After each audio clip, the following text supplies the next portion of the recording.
Wildfires near Armstrong and Collins, Ontario have been burning dangerously close to CN rail lines north of Thunder Bay. Wildfires are happening right now in Canada and they are disrupting CN rail. So what does this mean for freight? Well, wildfires in northern Ontario have forced CN rail to temporarily suspend operations along part of one of Canada's most important freight corridors. And this could affect more than just the railway.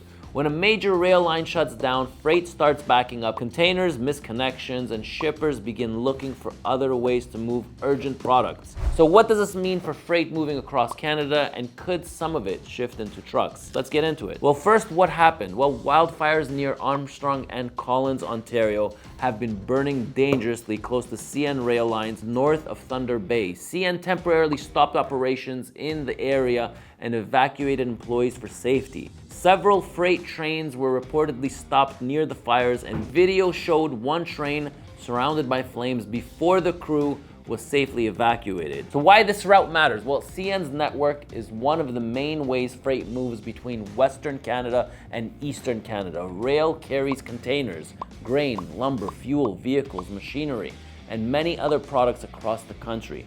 Northern Ontario is especially important because there are limited transportation routes connecting the east to the west. When one section closes, trains may have to stop, wait, or take a much longer route. And even after the line reopens, delays can continue while CN works through the backlog.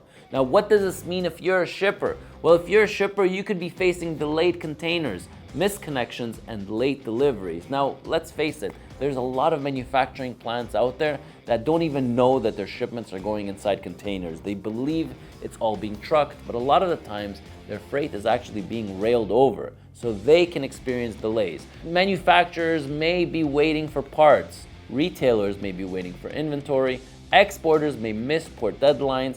The longer the shutdown lasts, the more pressure it puts on warehousing terminals and distribution centers. So, the million-dollar question, will freight shift into trucks? Well, some of it may, but trucks cannot replace the full capacity of railway. One train can carry the equivalent of hundreds of truckloads. However, urgent or high-value freight may move by truck. What happened in the past is, usually when there's a derailment in winter time, what happens is, if it's for a long period of time, we definitely see an influx with the amount of calls, and the rates skyrocket really fast when shipments are going from Ontario to BC and BC to Ontario. Now, a manufacturer waiting for critical parts may decide that paying more for a truck is much better than shutting down production.